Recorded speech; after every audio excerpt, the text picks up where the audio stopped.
Bismillah. Assalamualaikum. Waalaikumsalam warahmatullahi wabarakatuh. Ustaz, iman saya turun naik. Masya Allah, kayak tangga belum jadi itu turun naik. Saya mudah emosi. Semoga Allah tenangkan hati Anda. Saya tobat dari perbuatan dosa lagi, saya tobat dari berbuat dosa lagi. Pertanyaan saya, bagaimana caranya agar saya bisa benar-benar tobat dan tidak balik lagi? Baik.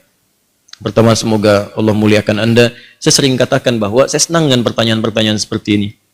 Artinya Allah cinta, Allah sayang. Kalau nggak sayang, nggak akan diarahkan seperti ini. Akan dibiarkan. Ya, pelaku maksiat yang tidak mendapatkan hidayah dari Allah, apalagi ada istidraj, tidak sadar bahwa dia berbuat salah dan mempertahankan kesalahannya. Kemudian terus berbuat salah, itu yang berbahaya. Dan kita doakan, kita bantu. Jangan putus asa mendoakan orang-orang seperti itu. Tapi yang paling disenangi adalah jika pelaku maksiat sejahat apapun, tiba-tiba ada getaran di jiwanya untuk kembali. Saya sarankan cepat ambil, karena itu tanda sayang Allah yang pertama. Ambil itu. Saya sering katakan pada Anda, Allah sangat mencintai pelaku maksiat yang tobat dibandingkan orang soleh yang tidak pernah merasa salah. Dalilnya Quran surah kedua Al-Baqarah di akhir ayat 222. Innallaha yuhibbut tawwabin. Allah sangat cinta orang yang selalu untuk berusaha tobat.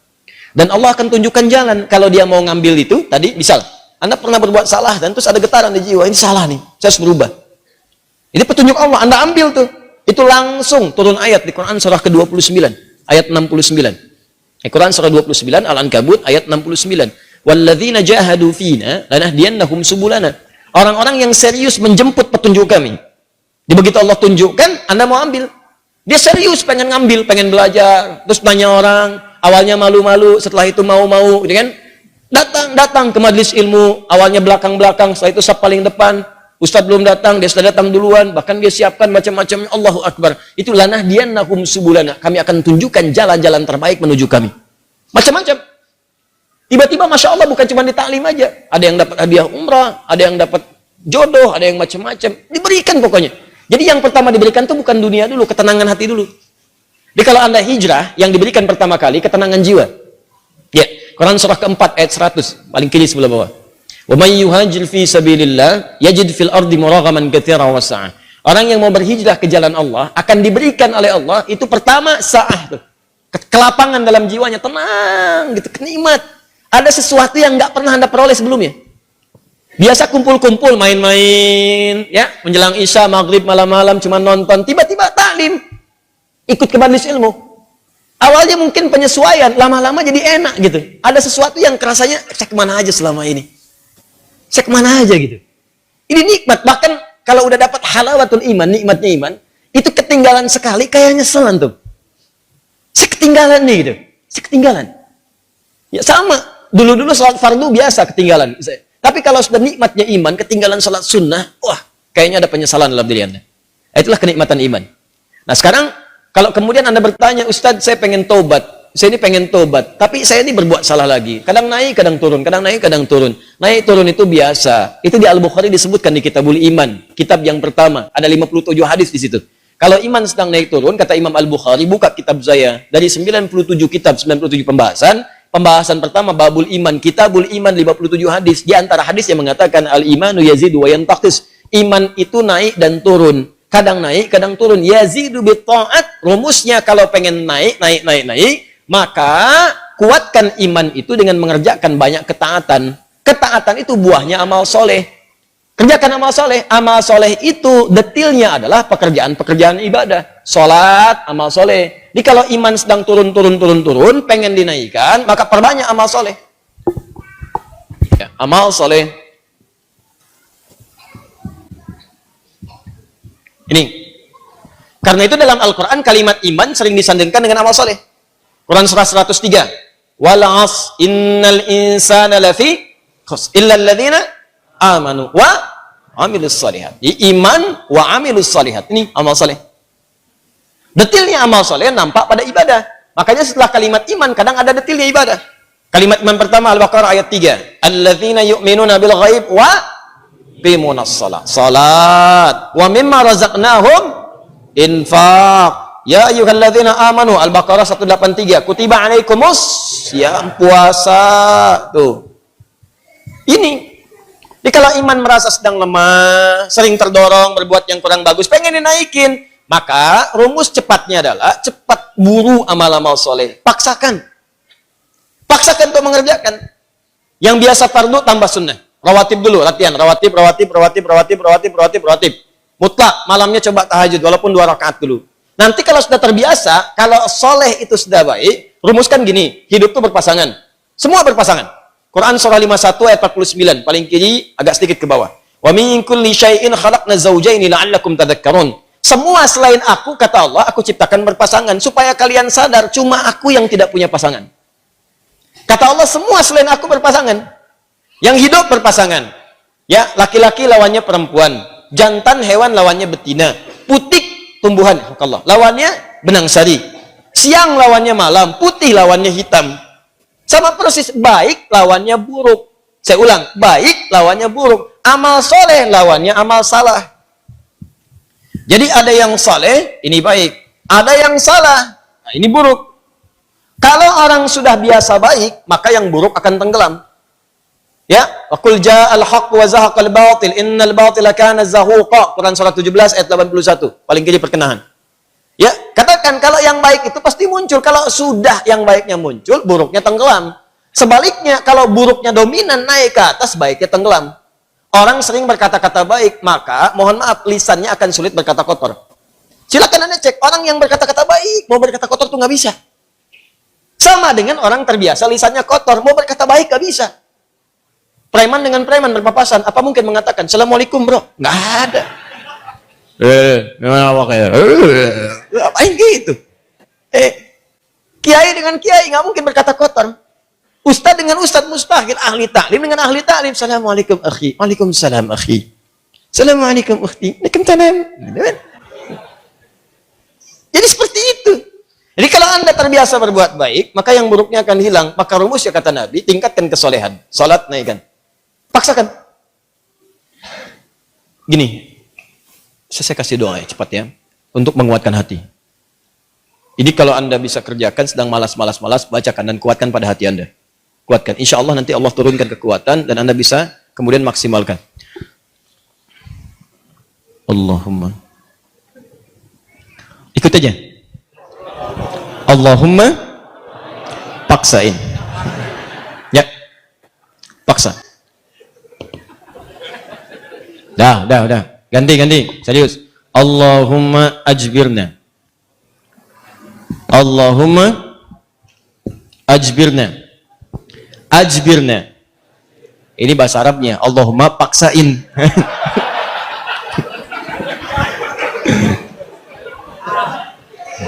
Ya? Paham? Ditingkatkan, naikin salat. Mulai dari salat. Nah, kemudian ini penting, salat itu yang paling utama karena dalam salat itu banyak kalimat tobat. Antum baru takbir aja, habis takbir kan tobat. Coba lihat. Allahumma ba'id baini wa baina khataayaya kama ba'adta bainal masyriqi wal. Ya Allah, mohon jauhkan antara aku dengan kesalahan yang telah aku perbuat. Sejauh-jauhnya, aku nggak ingin lihat lagi. Seperti engkau jauhkan antara timur dengan barat. Jauhkan ya Allah yang tidak pernah bertemu. Allahumma naqqini minal khataaya kama yunaqqa thawbul abyadu minad danas. Ya Allah, kalau kesalahanku begitu pekat, mohon bersihkan seperti pakaian dibersihkan dari noda. Allahumma ighsilni bil ma'i wa thalji wal barad. Kalau begitu pekat luar biasa, gunakan ya Allah walaupun hanya air yang sangat dingin. Gunakan ya Allah. Maksudnya bersihkan sebersih-bersih. Antum tobat tuh, makanya pahami bacaan-bacaan salat. Sama dengan wajah wajhiyal ladzi fatara samawati wal arda hanifan muslima wa ana minal musyrikin. Inna salati wa nusuki wa mahyaya wa mamati lillahi rabbil la syarika lahu bidzalika umirtu wa ana minal muslimin atau wa ana awwalul muslimin. Ya Allah, aku pasrahkan diriku sepenuhnya pada saat ini kepada penguasa langit dan bumi. Kalau aku salat selama ini, atau aku ibadah ya Allah, atau aku hidup sampai dengan sekarang, atau engkau bahkan wafatkan aku dalam salat ini. Engkau wafatkan aku dalam salat ini. Aku ikhlas ya Allah. Aku ikhlas. Berikan bimbingan kepadaku untuk meningkatkan ibadah. Dengan itu aku diperintahkan. Jauhkan dari sifat musyrik. Mulai sekarang aku berjanji ya Allah, aku akan lebih patuh kepadamu. Mulai sekarang aku berjanji aku akan lebih patuh kepadamu. Wa ana minal muslimin. Muslim itu kan patuh, tunduk, patuh. Jadi kalau Anda mengatakan kalimat itu habis sholat berbuat maksiat lagi, Anda berkhianat dengan kalimat Anda. Makanya saya sering katakan, pahami bacaan sholat, pahami. Anda akan mengerti betapa nikmatnya sholat ketika Anda memahami bacaan-bacaannya. Itu kalimat pertama. Kemudian di luar-luar itu Anda beristighfar. Makanya habis sholat kan Anda berzikir. Quran surah keempat ayat 103. Paling kanan, agak sedikit ke atas. فَإِذَا قَضَيْتُمُ الصَّلَاةَ, maka jika Anda selesai menunaikan salat, fadhkurullaha, maka segera berzikir kepada Allah. Apa zikir pertamanya? Hadis Muslim nomor hadis 571. Astaghfirullah, astaghfirullah, astaghfirullah. Allahumma antas salam wa minkas salam. Tabarakta ya dzal jalali wal ikram. Astaghfirullah itu ya Allah saya minta ampun. Ya Allah saya minta ampun. Kalau dosa merasa banyak dalam salat bersujud, dalam ruku minta. Masih kurang, merasa banyak dosa. Habis sholat minta, ya Allah ampuni saya, ya Allah. Ampuni. Saya merasa dosa saya banyak. Saya mengakui dosa saya banyak, ya Allah. Namun saya pun menyaksikan rahmatmu lebih luas dibandingkan dengan murkamu.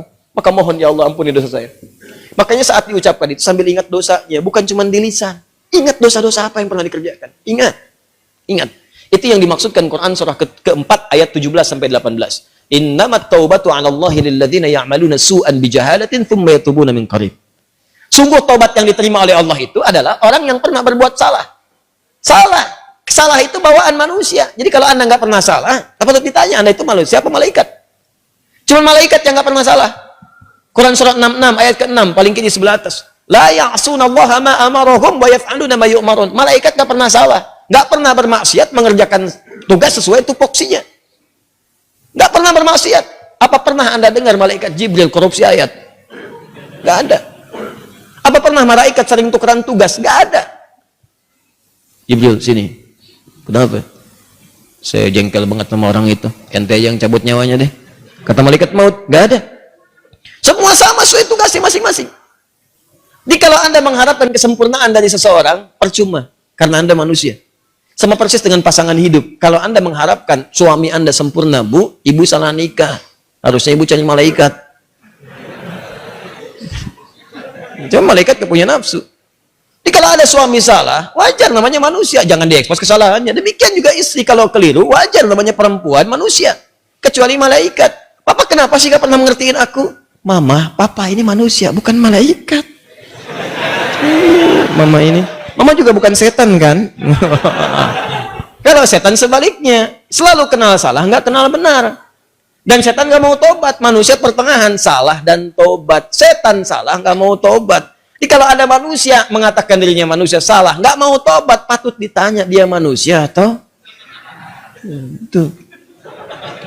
Paham ya?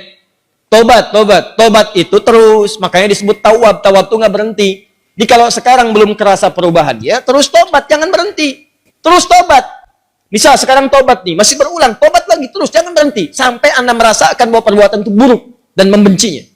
Terus, jangan berhenti. Jangan terus tobat, nangis. Hari ini nangis, nggak bisa, besok nangis. Nggak bisa, besok nangis. Nggak bisa lagi, tangisi diri Anda yang belum bisa menangis.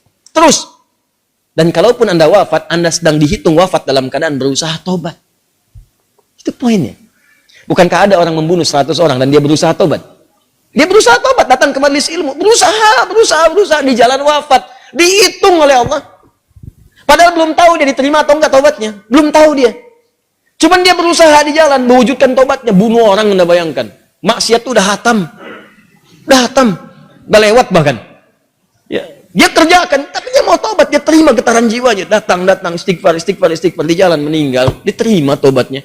Dan kita tidak tahu pelaku maksiat mana yang saat wafat dalam keadaan tobat. Ya, makanya ayo biasakan tobat. Istighfar. Nabi aja biasa istighfar.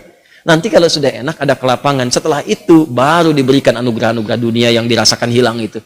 Awal-awal tuh begitu Pak. Kadang pengen tobat. Saya pengen tobat ya Allah ke masjid. Sholat 2 rakaat tahiyatul masjid. Pulang sepatu hilang. Ya.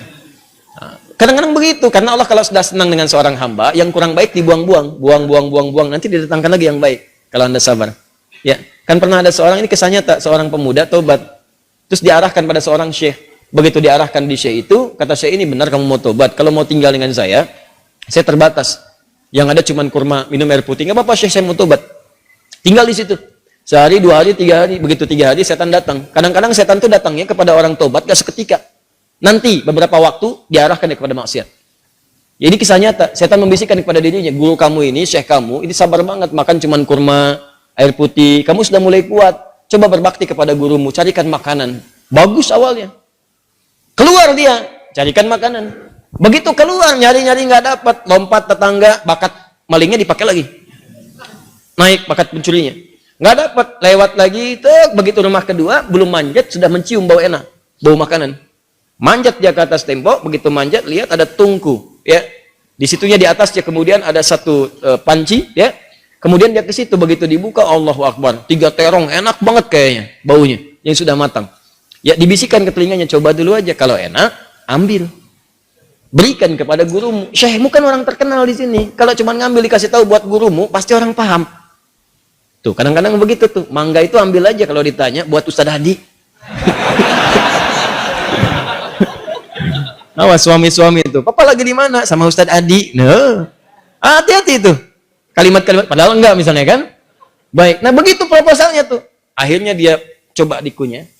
Begitu dikunyah kemudian, nah karena dia sudah tobat, itu ada petunjuk di hatinya. Jadi kalau orang sudah bersih itu kemudian berbuat maksiat, nanti ada yang namanya burhan mirabbi. Ya, petunjuk Allah seperti Nabi Yusuf menerima burhan. Ini salah.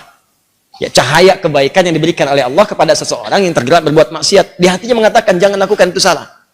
Nah, dia begitu, jangan lakukan itu keliru, itu salah. Begitu mendengar suara tadi dia muntahkan. Ini kisahnya tadi muntahkan seketika.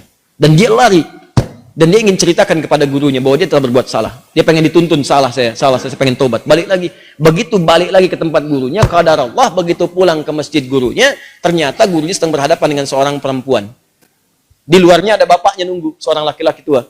Begitu sedang berhadapan, lihat anak muda tadi dipanggil, ya bunaya ta'ala, anak sini, sini.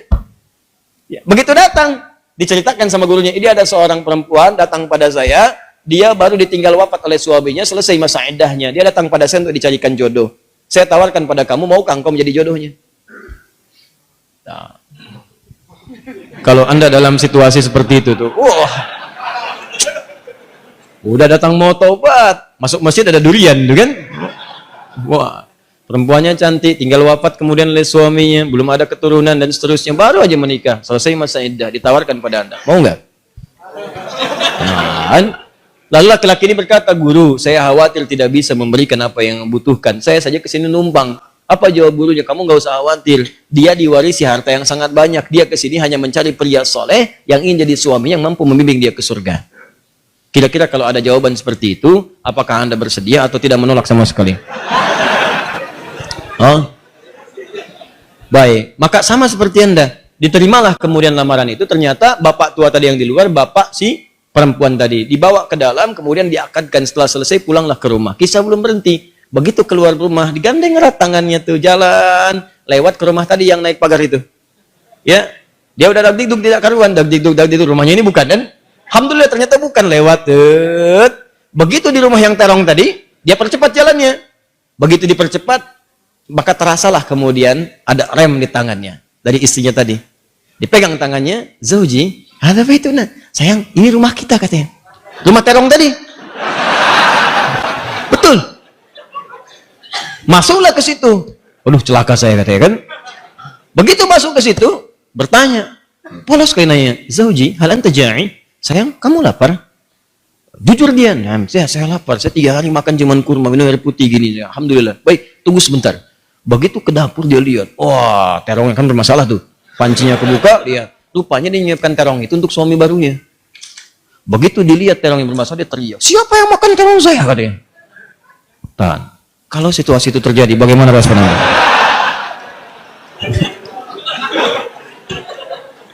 Jangan bilang itu kucing. Nah, lalu tiba kemudian tergeraklah hatinya datang. Perhatikan kalau rumah tangga seperti ini, nikmat kehidupan dunia tuh.